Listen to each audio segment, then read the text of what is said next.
If you ever find yourself in the small town of Edgerton, Wisconsin, be careful. If you venture into the woods, the graveyards, or any place away from the downtown lights after dark, stay alert. I grew up there, and some of the most terrifying experiences of my life happened within those town limits. It was my junior year of high school. I had recently met my best friend, Mark.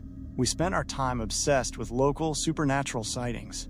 Recently, there had been reports of massive, unexplained footprints in the area.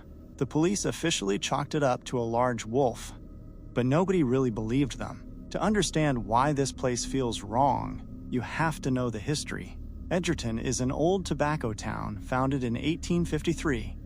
It's a small community of less than 6,000 people, mostly blue-collar workers looking to unwind after a long shift. But it's also a hotspot for the unexplained. The town was built on lands once inhabited by the Blackhawk tribe. When the city council established the local cemetery, they allegedly dug up ancient burial grounds to make room. To make matters stranger, there is a tomb of the unknown soldier there that no one can explain. No records, no history, just a silent monument to a nameless soul. One Friday night, Mark was staying over at my house. We spent the evening playing Halo 3, completely sober, and just enjoying the weekend. Around midnight, the conversation shifted to ghost stories. On a whim, we decided to sneak out and head to the graveyard. We had no idea what we were about to walk into. We climbed out my window and slipped down the driveway toward the cul-de-sac of Dakota Drive. The moment my feet hit the pavement, I felt it. The heavy, prickling sensation of being watched. As we walked up the hill, the night seemed to press in on us. The darkness felt thick, almost liquid. Even the street lamps seemed to fail, their light barely reaching the sidewalk. We walked in total silence. Something was pulling us forward, a magnetic dread that grew stronger the closer we got to the cemetery gates. My instincts were screaming at me to turn back, but my legs wouldn't listen. The path ran along the highway, flanked by dense forest. The air grew unnaturally cold. At one point, I tried to speak to Mark, but no sound came out. My throat felt tight, as if the air itself was being suppressed. We reached the entrance after 20 minutes. It was so dark I could barely see my own hand in front of my face. Suddenly, the sound of a heavy branch snapping echoed from the trees ahead. I grabbed Mark's shoulder, forcing him to stop. He jolted, and we looked at each other in a daze. It was like we had been in a trance, and we didn't even remember the last few minutes of the walk. I shook my head and motioned for us to leave, but before we could take a step, a voice drifted out from the darkness of the graveyard. Help. It was faint, coming from the direction of the tomb of the unknown soldier. Mark instinctively started toward the gate to help, but I lunged forward and grabbed him. My head felt foggy, and I realized something was trying to lure us into the trees. We were frozen.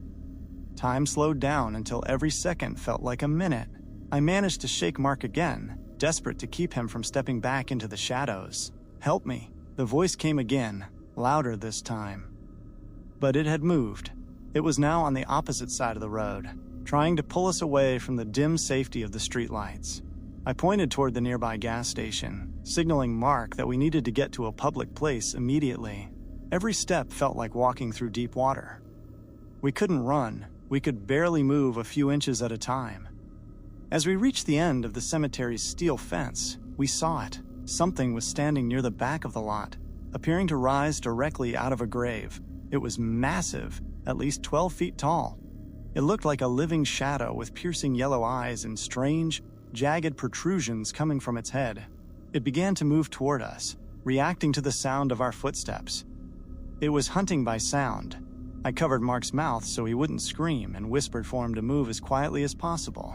The less noise we made, the easier it became to move. We slipped past the graveyard and didn't look back. We eventually made it to the gas station, but since we were underage and past curfew, we didn't go in. We circled back to my house, the darkness finally returning to a normal, natural state as we reached our street. We climbed back through the window, mentally drained and unable to process what had happened. We went to sleep without saying a word, but the night wasn't over. I never told Mark this part because I tried to convince myself it was a nightmare. I woke up at 3 a.m. to a sound that barely seemed human. "Get out of the house," it rasped. Then, hungry, I pulled the blanket over my head, paralyzed. The urge to run back out into the night flooded my mind again, but I fought it. I stayed under the covers, trembling. Then, the sound that truly broke me. I heard the voice again, but this time it sounded exactly like Mark. "Help me," the voice said, using my best friend's tone from just a few feet away. I was too terrified to check on him, even though he was in the same room. Then, from outside the window, I heard a dog let out a sharp, pained yelp, followed by the sickening sound of something crunching on bone. Then, silence. The heavy pressure lifted. I looked at the clock. 3:45 a.m. I didn't sleep again until the sun came up. That morning, I heard my parents getting ready for work. I walked into the kitchen and saw my mother looking out the window, her face pale. "Stay inside," she said, before rushing out the door. I disobeyed her and followed. I saw her standing with our neighbor, who was hysterical. There, in the grass, was the neighbor's dog. Or what was left of it. It had been picked clean down to the bone. Blood was everywhere. To this day, Mark and I haven't told anyone else this story. It's the bond that made us best friends for life. So if you're ever in Edgerton, stay in the light. Stay where the people are, or you might end up like our neighbor's dog, and you might not be as lucky as we were.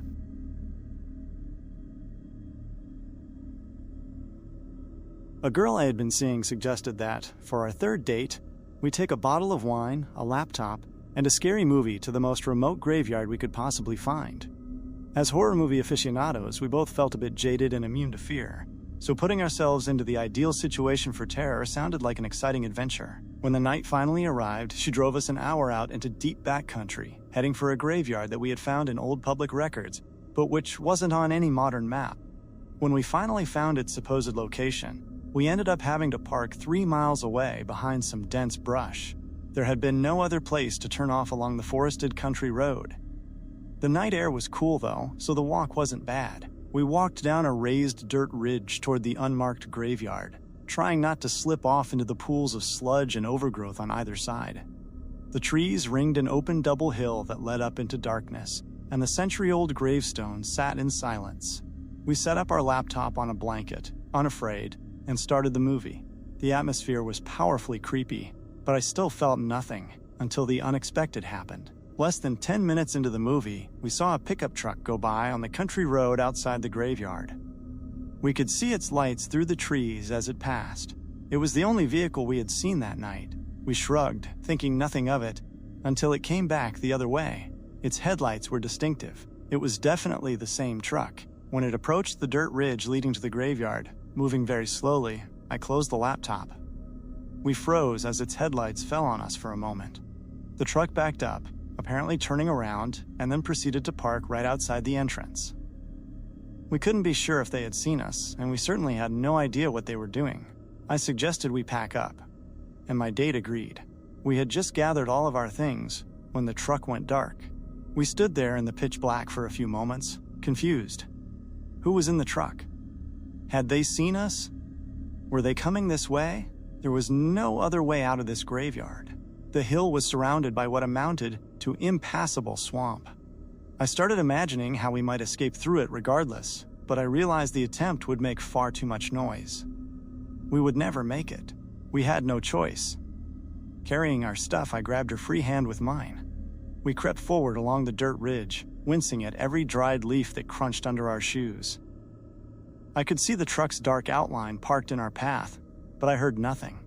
There was nothing else to do but creep past the truck, which we did slowly, one silent and carefully placed step at a time. I kept trying to discern shapes inside the cab, but saw nothing but darkness. I looked around constantly, but heard and saw nothing. Still, in the pitch-black night, I could hardly see the girl I was with, let alone somebody creeping about or following us. We made it past the truck, but the lack of any incident only increased our fear.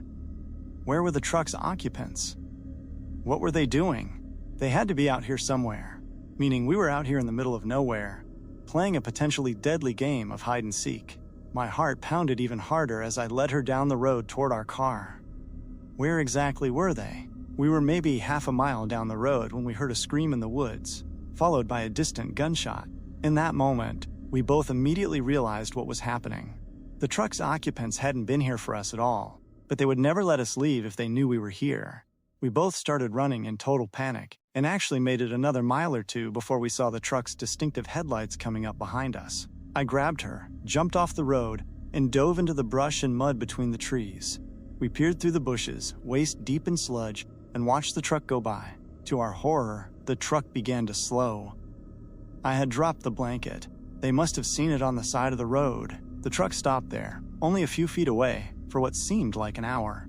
At any moment, I expected its occupants to get out and come for us. Instead, finally and amazingly, it pulled away and sped on down the road. I tried to see its license plate, but couldn't make anything out through the glare of the taillights. When I was convinced it was gone, we slogged out and started walking toward our car again. It was then that I had a terrible thought. What if they had found her car? What if they were waiting there? I talked it over with her, and we decided to find a good hiding spot in the muddy undergrowth and wait out the entire night. We had heard a gunshot. This was serious. Neither of our cell phones had reception, so there was no choice. The hours passed, and the longer we felt safe, the sillier we started to feel. There had to have been another explanation, right? Even if there was something horrible going on in the woods, the truck's occupants couldn't have found our car. Or even if they did, they wouldn't wait so long, would they? After 2 hours, we almost talked ourselves out of our cold, miserable hiding place, until I heard a slight sound, like shifting gravel. I peered intensely at the road. It was the same truck. Lights off. Engine off, rolling ever so slowly along in the night, waiting, looking, and listening for the two people that almost gave themselves up. It was noon the next day before we felt safe enough to leave our hiding spot and begin the confused and terrified walk back to civilization.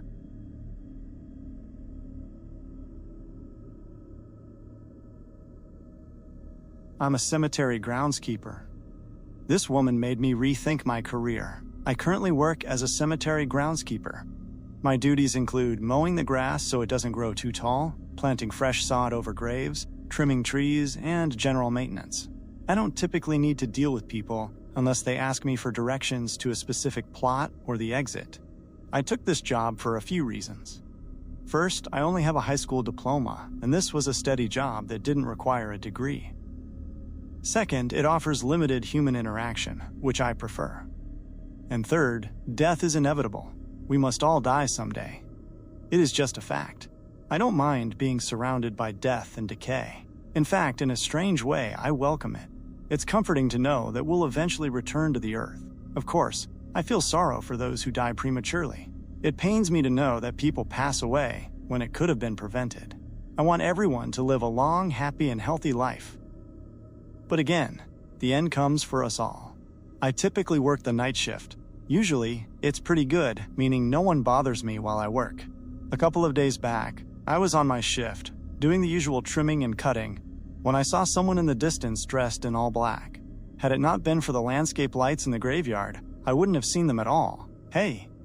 I called out. The person didn't move. "Hey!" I yelled again. The person, a woman, turned to face me. "You're not supposed to be here." I started to walk toward her, and she walked toward me as well. It was only once she got close that I realized she was crying. "I'm sorry," she sniffled, wiping her nose. "It's just that my sibling is buried here, and I miss them dearly. I have to go back home in about a month, and I just wanted to visit to pay my respects." I eyed her with suspicion. "Couldn't you have done this at an earlier hour?" "Unfortunately not. I work all day, and night is the only free time I have.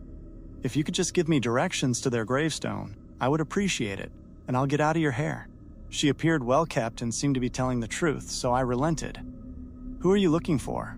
She told me the name, and I pointed her in the right direction. She walked off into the darkness, and I resumed cutting the grass. I didn't find it too strange that she came so late. As she said, she was working, and sometimes people have limited free time. Once I had finished my work, I was about to leave when I heard her again. "Excuse me?" The voice came from behind me, and I turned to look at her. "Yes?" "I just wanted to say thank you for allowing me in and giving me directions." "Here." She was holding out a $100 bill. I hesitated. It was no problem, really. "I'm okay. I insist. I make around $30,000 a year. I could certainly use this." "Okay. Thank you. Have a good night." Before I realized what was happening, she reached a hand toward me. As soon as she touched me, everything went black. When I woke up, I was in my own bed with $100 on my dresser. I figured that since I worked the night shift so often, my body was just exhausted, and I must have passed out. She could have found my address on my phone, which I usually leave unlocked. As night fell, I took my car back to the cemetery.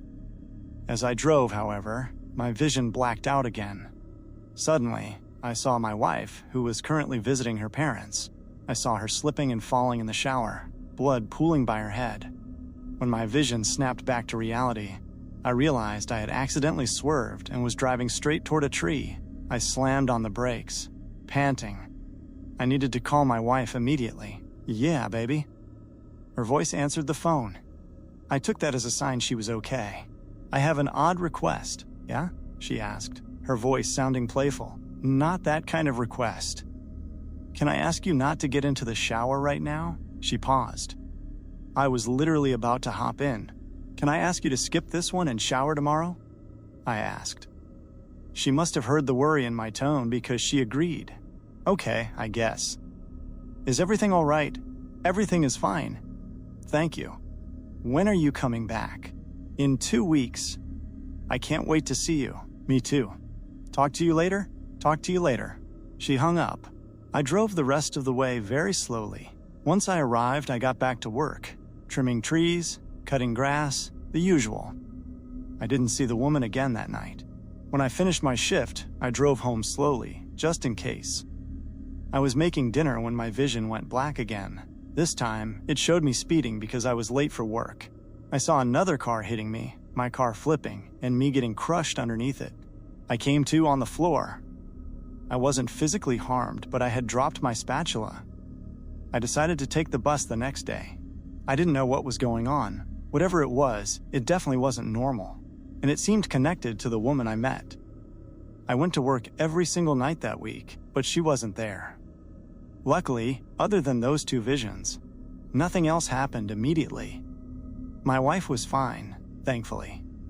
She still had 1 more week at her parents'. Then, I had another vision. It was about a close friend. I was on the bus when it hit me. I saw him getting into an altercation with another man. It ended with him in the hospital. I texted him immediately, telling him not to push anyone's buttons. He was very confused, but he listened. The day after, I got a call from him. He said he was in the hospital after getting into an argument with a guy who tried to hit on his wife.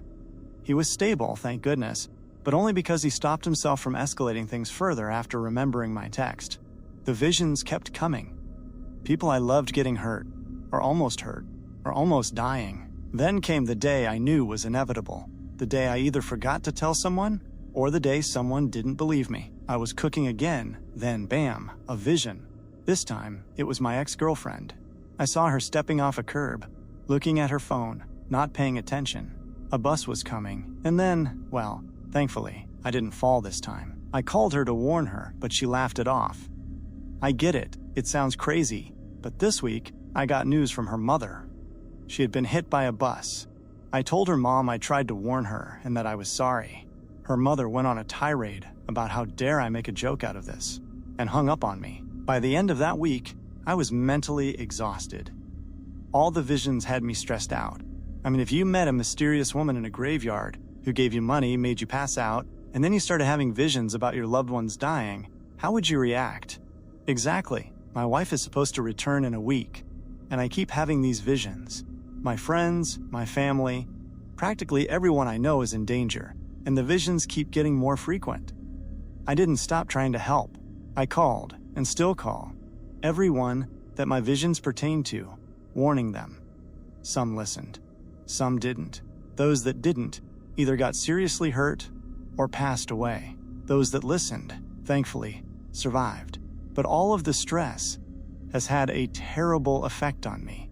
Insomnia, trying to sit down as much as possible in case I black out, and just generally feeling hopeless. Just because I was used to being around death doesn't mean the visions were any easier to handle. I went back to work this evening, my eyes heavy, when I saw a familiar figure in the distance. "Hey," she turned around, looking exactly the same as she did 2 weeks ago. Dressed the same too. This time, she wasn't crying. She walked up to me with a smile. "Hello. I trust you are well. You think I'm." I stuttered in shock before composing myself. "How on earth can I be well when whatever you did to me has been messing me up for the past 2 weeks?" She frowned. "I do not understand." "You do not like it?" "Of course I don't like it. I don't like seeing my friends and family die, but you call them to stop it from happening. That is a good thing, no?" I felt my jaw clench involuntarily, and I inhaled slowly to try to calm down. "I guess so. But the visions, or whatever they are too much. I feel so stressed and scared. If I don't call them, they could die. It's just too much responsibility. I am sure you can handle it. You are around death, always." "Well, obviously I'm not handling it too well," I snapped at her. For a brief second, I felt almost guilty for raising my voice. "Just take it away." "I cannot do that," she stated with no emotion. "Why not?" "It was a gift. Gifts are not supposed to be taken back." This woman was odd. "No, it's fine. You can take mine back. You've helped others with it," she reminded me. I pursed my lips. "I have, yes, but I don't want to bear that responsibility for the rest of my life." I paused, a sudden idea coming to mind. "Unless you want me to end up in an early grave from the stress." This time, she pursed her lips. "No, you have a good life ahead of you. I suppose I can, and will, give this gift to someone else. Would you like to keep it for a short period of time? I can visit you after and take it away then." I was going to say no, but my mind went to my wife, who wasn't home yet. "I would.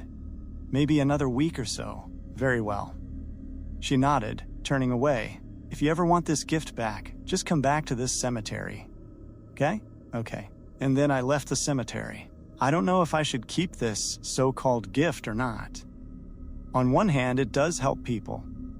It has saved most of my loved ones from getting hurt. But on the other hand, it is a lot of worry to think about when the next vision will appear and who I need to call. Other than that question that has been on my mind, I quit my job yesterday, and today was my last shift. Oddly enough, I think I've had enough death for one lifetime.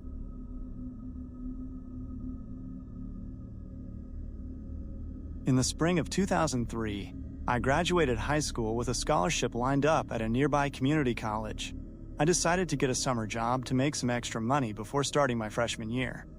As it happened, a friend of my dad's, Duke, worked as a caretaker at a local cemetery but was taking a couple of months off to recuperate from back surgery. Duke told me his son Brian had already volunteered to fill in as the temporary daytime caretaker, but there was another opening: night watchman. Apparently, several other cemeteries in the area had been vandalized recently, and Duke needed someone to guard the grounds between 8 p.m. and 5 a.m. It wasn't an official county position, but he was willing to pay me out of his own pocket. I was hesitant. I don't spook easily, but 9 hours alone in a deserted cemetery felt unsettling.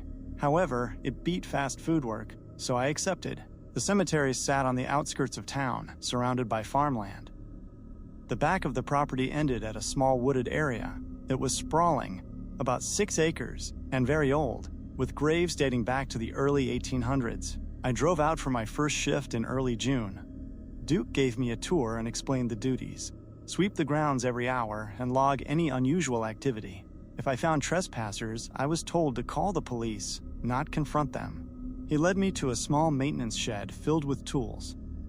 On a desk sat a notebook and a heavy 4-cell flashlight. Then, Duke's face turned serious. He unlocked a metal locker against the wall. Inside stood a 12-gauge pump-action shotgun and a box of shells. He told me the gun was only for extreme emergencies. He explained that you never know who might show up after dark. Not just kids, but sometimes more dangerous individuals. He handed me the key, just in case. As the sun set, Duke headed home. I realized I was alone in a silent graveyard, miles from anywhere. By 8 p.m., I started my first sweep. The older section was especially eerie. The ground was sunken in places where old caskets had collapsed over time. Finding nothing, I returned to the shed and read a horror novel to pass the time. At 9 p.m., I went back out. It was fully dark. When I reached the rear of the cemetery, I heard a faint, steady scraping sound. It stopped abruptly when I shined my light around. I figured it was a raccoon and headed back to the shed. I was deep into my book when I heard something that made my heart stop. Footsteps. Slow, labored, shuffling footsteps circling the shack. I stood petrified. I hadn't heard a car pull up. After a few minutes, the sounds faded. I told myself to man up. It was my job to check. I grabbed my flashlight and stepped outside. It was pitch black. The crickets had stopped chirping. An unnatural silence had fallen over the grounds. I felt an intense sensation of being watched.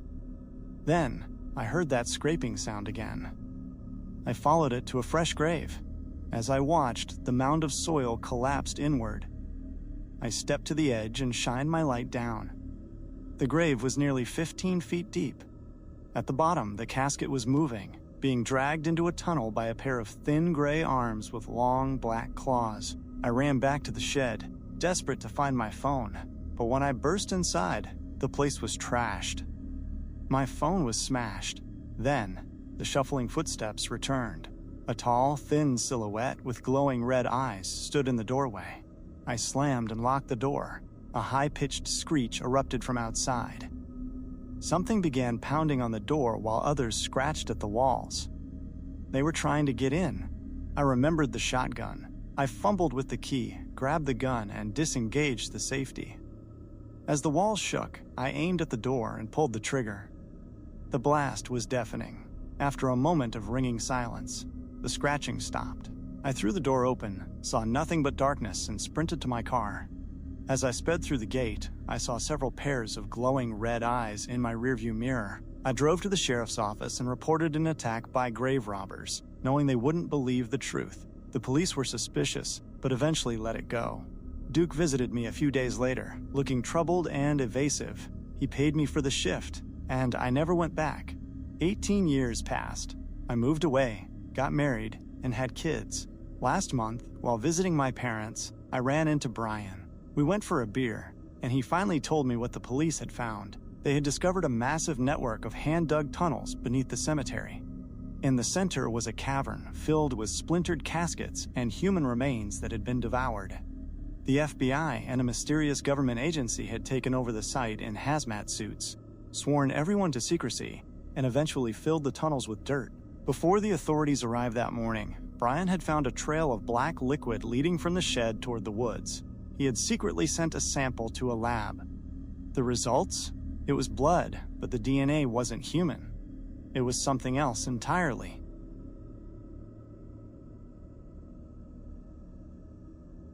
I was walking our dog, Charlie, when I saw the graveyard for the first time.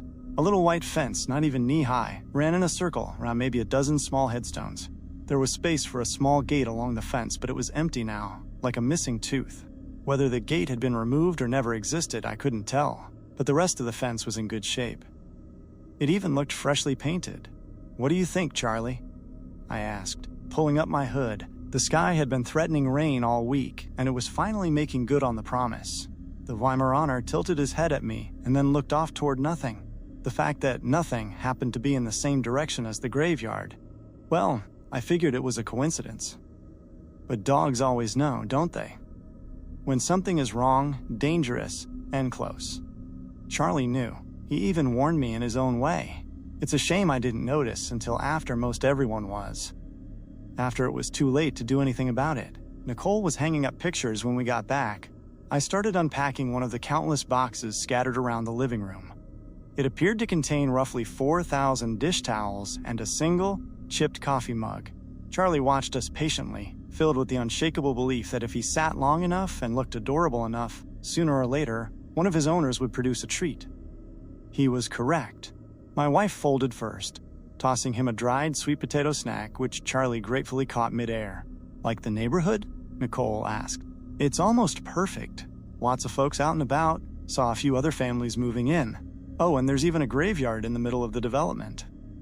"You know, like we always dreamed." Nicole made a face, but overall she seemed happy. I heard Brian and Anna thumping around upstairs, most likely still arguing about who got the room with the attached bath. If they hadn't sorted it out by dinner, I resolved to think up a game they could play, where the winner got first dibs. It was still early in the afternoon, so I caught Nicole up on what I'd seen while we unpacked. We were far from the only new occupants of Stone Brook. At least 4 other houses had sold signs driven into their front yards like stakes into the earth. The development was less than a year old, and I doubted it would take more than another 6 months to be filled to the brim. That was fine with me. It meant our property value would keep going up and up. "Do you think we'll make any friends with our neighbors?" Nicole asked, opening a new box. "We'll be having joint vacations and holiday parties in no time," I guessed. "I'll try to chat some of them up next time Charlie and I make our rounds. I'll even knock on some graves if you'd like." Nicole scowled and shook her head. 1,000 teasing jokes about the living dead limping up to our house ran through my mind, but each evaporated before escaping my mouth. 8 years of marriage had left me with a finely honed sense of when to be a clown and when not to push it. And, the truth was, I felt a small twinge of discomfort myself whenever I thought about the little cemetery. It was an old family plot. Were the bodies even preserved? Or would you find something rotted down to nothing if you dug up one of the graves?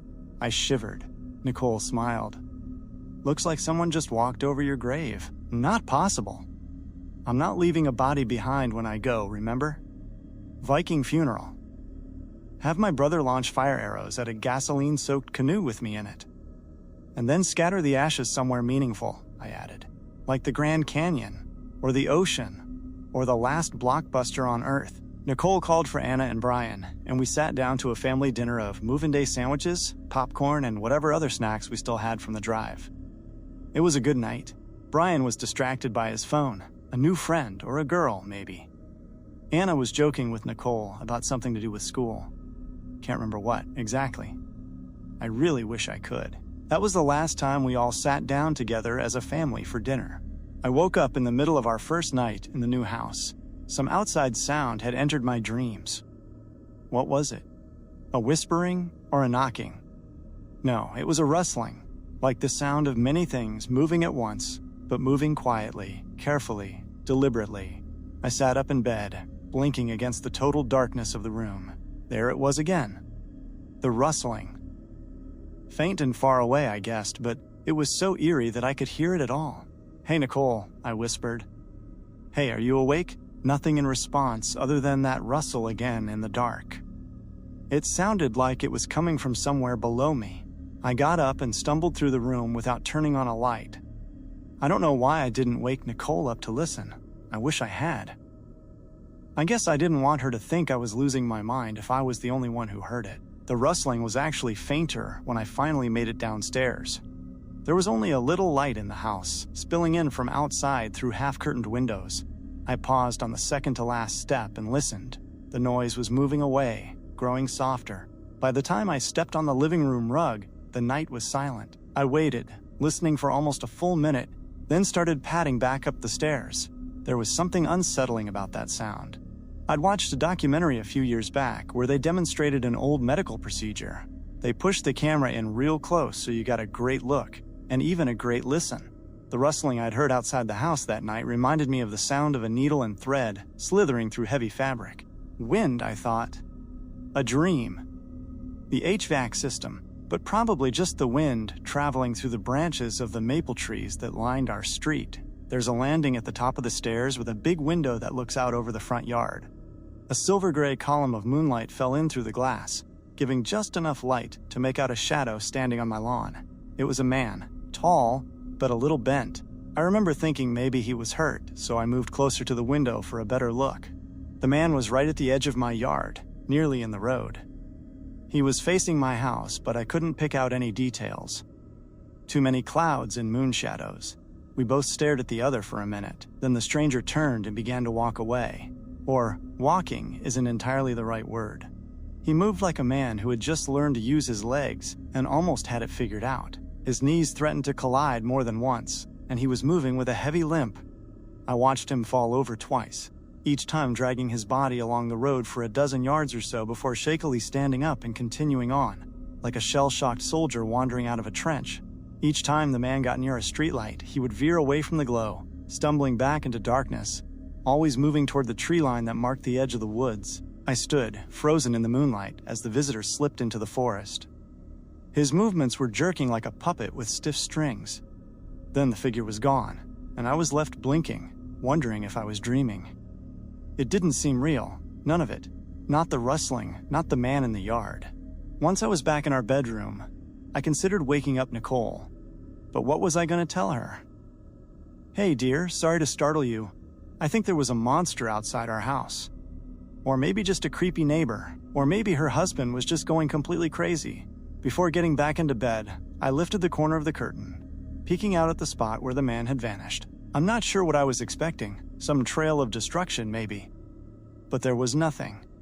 No sign, no proof there was ever anything at all. Just the sleeping neighborhood, tucked away in the middle of silent woods.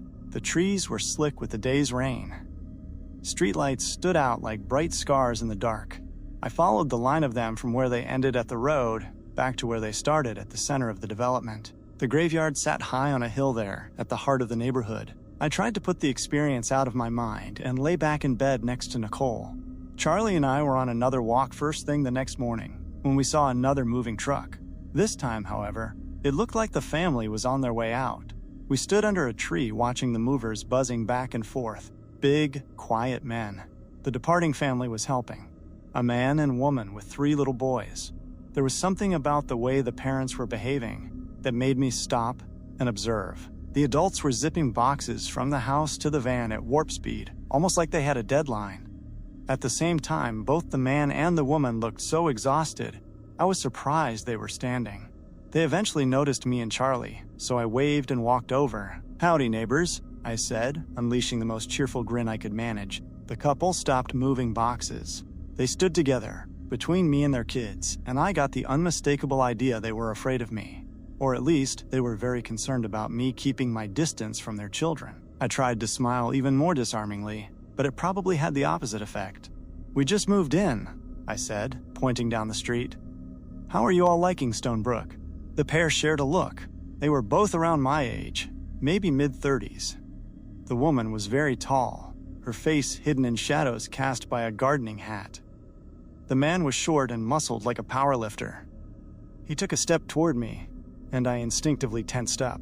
"You should leave," the man said, barely above a whisper. "Okay," I said, backing up. "I didn't mean to." "No, I don't mean here," he said. "I mean this neighborhood. It's not a good place."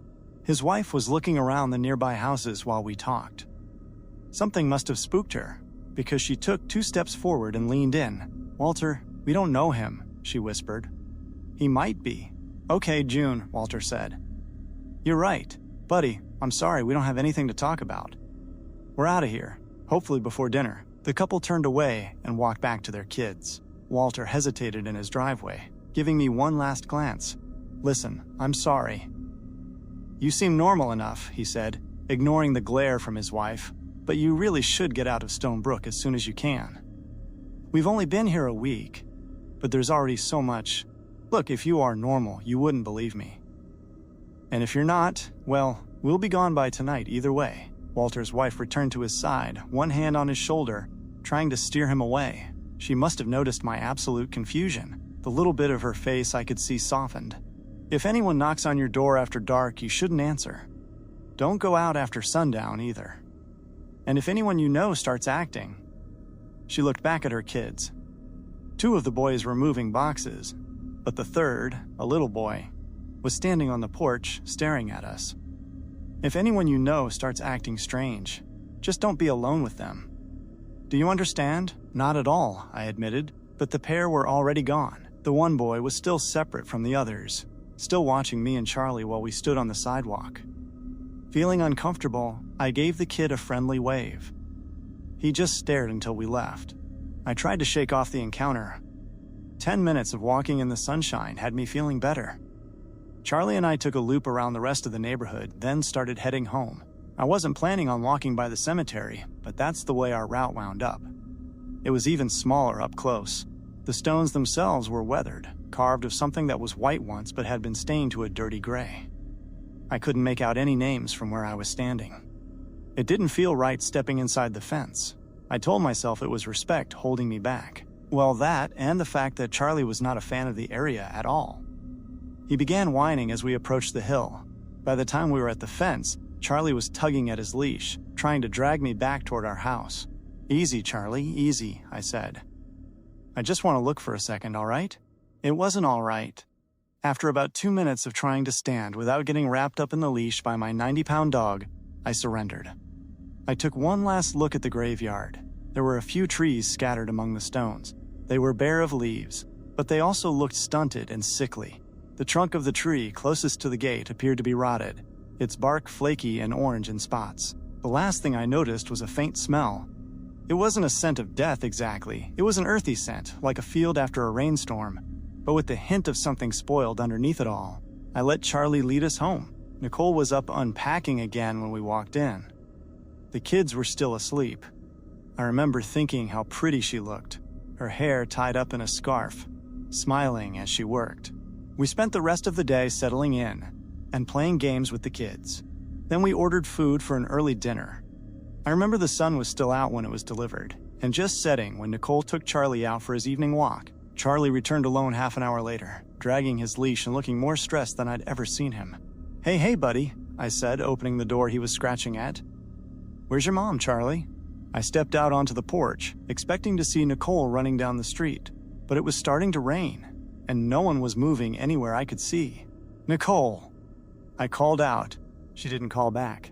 My throat was feeling tight, so I swallowed and yelled her name again, much louder. I tried to keep the panic out of my voice. Charlie was sitting on the floor, still on his leash, whining quietly. I pulled my phone from my pocket and called her. It rang and rang before going to voicemail. I tried again with the same result. I felt it crawling over me, that anxious madness you feel when a normal day tips over into something awful. My pulse was up and my stomach was cramped. I took a deep breath and called her for the 4th time. Maybe her phone was on silent. Maybe she was still out searching for Charlie? In the rain? I asked myself. Sure. She loves that dog. She would look for him in a blizzard. Okay, I said out loud. But after she couldn't find him, she would call me. She would call. What if she was hurt? The thought went off like a flare in my mind. I pictured Nicole lying in some ditch with a broken leg, the black sky pouring down on her. I took Charlie off his leash and hurried upstairs. Anna was sitting in a window nook reading. She looked up and asked where Mom was. I told both kids that their mom was probably meeting some new neighbors, and I was just going to pop out to see if she needed anything. Anna accepted the excuse, but Brian gave me an odd glance. I promised I'd be back in 2 shakes. 2 shakes turned into nearly 30 minutes of me scouring Stone Brook. I peppered my search with phone calls, which only resulted in stacking voicemails. I searched all 3 main streets, my flashlight sweeping between houses and under trees. After an hour, I'd checked the neighborhood twice over, all except for the little graveyard. I hadn't been trying to avoid it, but I realized I had. The waist-high gate was unlocked and swung open when I lifted the latch. I got the sense that the cemetery was once well cared for, but recently forgotten. There were a few weeds among the tombstones, but no sign of Nicole. The ground was soft from the rain. I noted that the entire hill was messy, more dirt than grass, quickly turning into mud. I walked home quickly, trying to stay ahead of the cold fear that was showing me every imaginable horror that might have happened to my wife. If I knew then what I know now, the worst, darkest things I came up with weren't even close. I made my way home to tell my kids their mom was missing. Just the thought of starting that conversation filled me with dread. They were children. How were they going to process this? I would tell them the situation, and then I would call the police. That was the plan. While I was walking up our driveway, I kept rehearsing how I was going to break the news. I opened our front door, still undecided. Then I saw Nicole sitting at the kitchen table playing cards with the kids, and I froze. I stood there staring until Anna noticed me and told me, "Look, Mom's home." I managed a limp smile and a nod. My wife was facing away from me, and when she turned in her chair, for an instant, I thought I was looking at a stranger. Then she smiled, and it was just Nicole there. I grinned, still confused but shaking with relief. "Where were you?" I asked, attempting to sound calm. "When Charlie came back, I went looking for you." I was worried. Nicole took a second to reply. Several seconds, actually. An odd look passed over her face, her eyes closing, her jaw tight. Then she snapped out of it and smiled wider. "The dog slipped away to chase a squirrel," Nicole said. "I'm fine. We're fine. I just lost track of time. Sorry to worry you." "Okay, but you could have called," I pointed out. Another pause before she had an answer. I lost my phone chasing the dog, Nicole finally replied. And then I got all turned around. New neighborhood, you know? Are you hungry? In our years together, we'd both gotten good at knowing when the other one was lying. That night, I genuinely could not tell. What she was telling me was plausible, even if it wasn't how I expected her to react. And why would she lie to me anyway? But I pressed all of those concerns down. It was a good night, I told myself. We all sat and played cards, then ate dinner. Nicole kept watching me all throughout the night. I acted like I didn't notice. She was acting normal enough, other than these brief pauses now and again, like she was stopping to think about what she was saying very carefully. Her nose also began bleeding, which she blamed on allergies. My biggest fear was that she'd had some kind of medical event. A fall that turned into a concussion, maybe. Ultimately, she wasn't showing signs of an emergency, so I tried to relax. Still, I found myself watching her for the rest of the night. She caught me looking while she was brushing her teeth.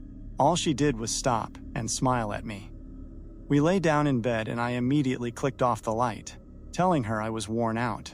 After a minute of silence, I felt her fingers on my shoulder. She pressed a fingertip to my neck and lightly brushed the space between my jawline and collarbone. It made me shiver.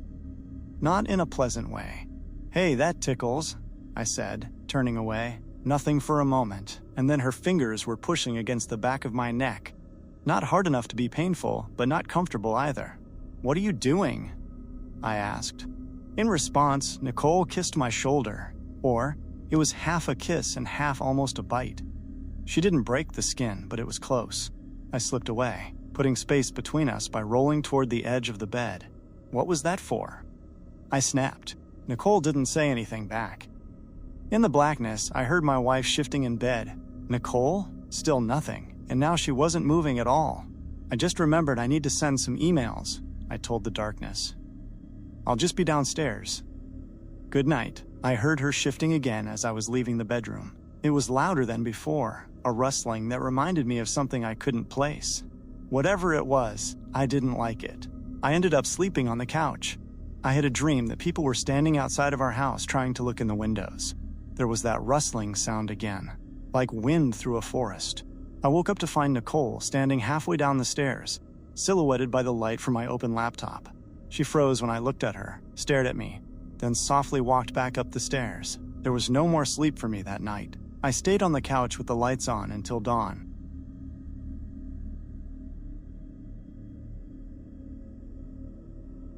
I work at a cemetery, Pine Lawn Memorial Park, to be exact.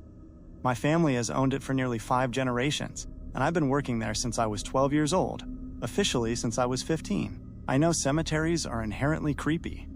Even though my family has been in the business of the dead since long before I was born, I have always found it to be a weird place, and for much more than the obvious reasons. Growing up, I heard stories of plenty of strange occurrences on the grounds. One thing I'd always been told is that even though weird things happened, no one who ever worked there had been harmed, though outsiders are another story. I suppose I should begin with the very first legend I ever heard from my mom. It was the story that made me wary of ever being there by myself, especially at night. About 100 years ago, the cemetery was much smaller than it is today. Back then, there were only around 120 bodies buried here. Apparently, the city wanted to develop the area and tried to buy the land my family owned, effectively attempting to shut us down. My family fought it, and eventually, a deal was reached. We would sell them the current land if the city paid for a portion of the land next to it, allowing the business to continue. The city agreed. They partially paid for an equal amount of adjacent land, and my family bought several more acres past that, which we are still filling up to this day. When the deal was done, my family had to inform the patrons that the remains of their dearly departed were going to be moved to new plots. Work began immediately. Since bulldozers and heavy excavators weren't common yet, it all had to be done by hand. All went well for the first 2/3 of the moves. The ground was dug up, the caskets were retrieved, and they were moved along with their headstones to the fresh plots. The final third, however, is where things got strange. Back then, caskets were generally made of simple wood. Rather than intricate carving, a decorative cloth was usually laid over them. These wooden boxes often weighed less than the body they contained, meaning the weight of the occupant was usually quite discernible. When the workers reached the northernmost third of the land the city had bought, the caskets became lighter. The usual sounds of the corpses shifting inside, the slight sliding, the thud of a limb falling to one side, began to become fewer and farther between. Eventually, with the last 20 or so caskets, it felt like there was nothing inside at all. With the permission of the families, the cemetery employees opened the caskets they suspected were empty, and that is exactly what they found. The interiors were bare, looking as if there hadn't ever been anything inside them. This was quite a scandal, as you can imagine. My family swore up and down, both publicly and privately, that the land had been untouched since the burials. They insisted that the absence of any contents, as well as the pristine cleanliness of the caskets, was simply impossible. It took some years for the reputation of Pine Lawn to recover, but eventually, it did. Decades later, my grandpa worked at Pine Lawn. He lived there his whole life. The house my family built on the property, the one I actually live in now, sits about 30 yards back from the main office. His room was on the second floor, facing the cemetery. By the 1960s, some 40 years after the missing body incident, the cemetery had grown significantly. There is a thin concrete walkway about 20 feet from the main office, leading from the road through the different sections. On either side of that walkway are two huge trees and a lamppost. One night when they were kids, my grandpa and my uncle were up late. My uncle looked out the window and swore he saw someone walk behind one of the trees. The lamppost illuminated the first handful of plots and headstones across the road, but at that moment, they looked undisturbed. My grandpa teased my uncle for being scared, and they eventually went to sleep. However, when they woke up the next morning, the police were there. In the 3 hours between when they looked out the window at 4 a.m. and when they noticed the commotion at 7 a.m., 7 of the plots had been dug up. The headstones were stacked very deliberately, like a house of cards. Behind them, the caskets were stacked atop one another, the first one laying flat, the next one straight up, then flat, straight up, with the final one flat. With basic casket dimensions taken into account, that tower was nearly 30 feet high. Even with modern machinery, that would take time to accomplish. But back then, this was somehow done in a span of less than 180 minutes, with no one in the house hearing a sound. I suppose I should tell you one of my own experiences. Obviously, time has brought improvements, namely the crematorium.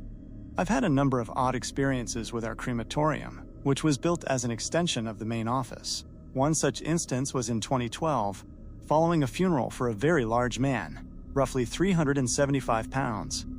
I got the retort. That's the cremation chamber, preheated, while my wife Kimmy set up a movie to watch while the body was being processed. I used the elevating platform to slide the body in, closed the heavy door, and went to sit down. About 5 minutes after I'd shut the door, we heard a thump. Neither of us paid it much mind, but a few moments later, there was another, and then another. I stood up, worried that the man might have had a pacemaker still in his body, however unlikely that was. As we walked over to the machine, the thumping and thudding became more hurried. We looked through the front viewport and couldn't believe what we were seeing. The body inside was flailing about. Both of the deceased's arms and legs were bouncing around like he was in extreme pain. Now, it isn't odd to see body parts move during cremation. As the heat breaks down the limbs, muscles and tendons contract and snap. But this was decidedly not that. I went around to the side of the retort, where we have 3 longer windows that give a profile view. The dead man's fingers were balled into fists and were banging against the glass. His legs seemed to be kicking downward, as if trying to escape. As I watched, the man's mouth opened. First, groans began emanating from within, then screams. The man had been confirmed dead nearly 80 hours prior. There was no way, absolutely no way whatsoever, that he could still be alive. But for about 20 seconds, the corpse inside the chamber screamed and flailed, as if he were being burned alive. Then, he simply stopped. Kimmy and I were in shock. Neither of us said anything for a few minutes.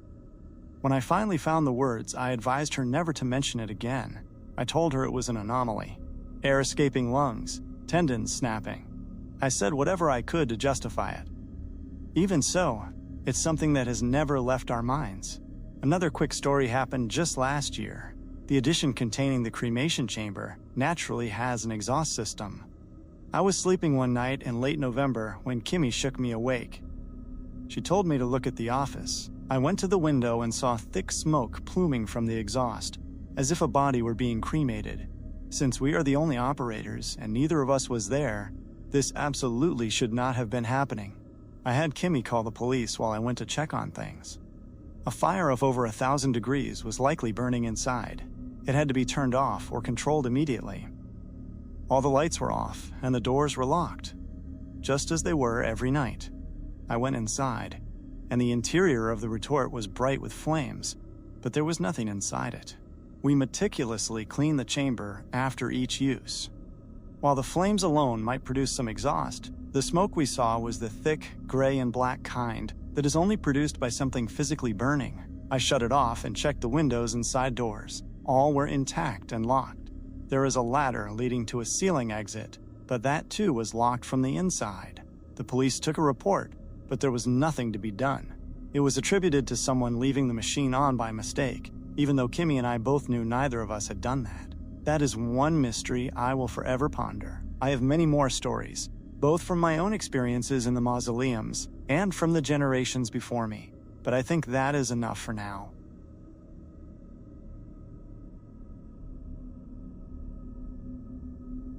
I've been driving for Uber for a while now, but nothing could have prepared me for that night. It started around 2:30 a.m. with a request that made my stomach drop before I even hit accept. The pickup location? Woodlawn Cemetery. I reluctantly pulled up to the front gate, the headlights cutting through the heavy New York mist. Sure enough, a woman was standing right there by the entrance, perfectly still. I unlocked the doors, and she climbed into the back seat without a word. When I asked where she was headed, she just whispered, West 168th Street. I asked for a building number, but she only gave me a zip code. 10452. It was weird, sure, but she was a paying customer, so I pulled away from the gates and started driving. The silence in the car was heavy. I'm usually a quiet guy, but the late hour and the location had me on edge. I tried to make small talk just to calm my own nerves, but she wouldn't budge. Not a word. Not a movement. As we hit the Bronx River Parkway near exit 10, I felt a wave of relief. We were almost there. I just wanted her out of the car so I could go home and forget the whole night. Suddenly, I felt a cold tap on my shoulder.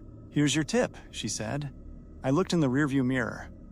She was holding out a $100 bill and 2 20s. It was way too much for a short ride. I appreciate it, ma'am, but that's okay. You already paid through the app. Here's your tip, she repeated, her voice flat. Really, it's fine, I said, keeping my eyes locked on the road. I can't accept that. Here's your tip. The third time she said it, her voice had changed.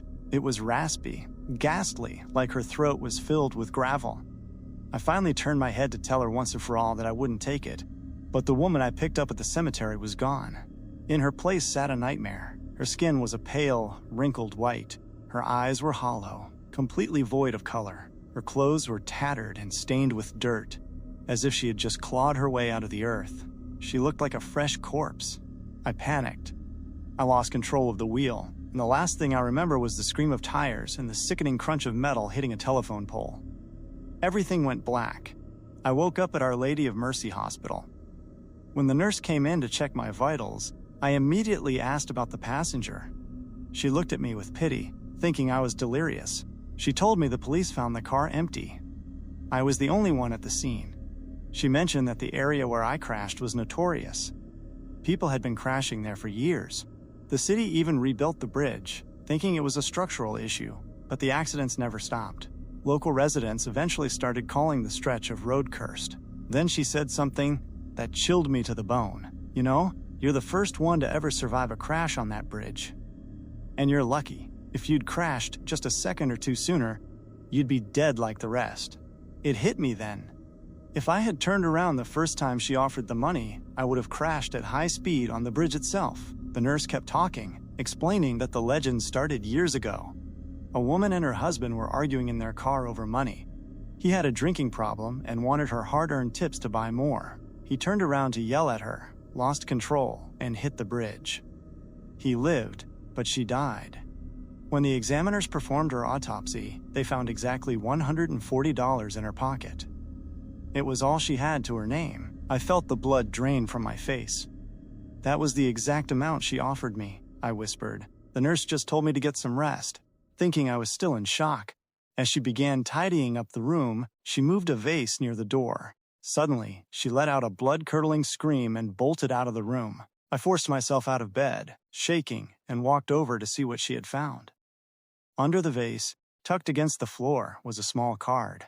Inside were 3 bills, 102 20s, and on the card, written in a shaky, cramped hand, were 3 words: "Here's your tip."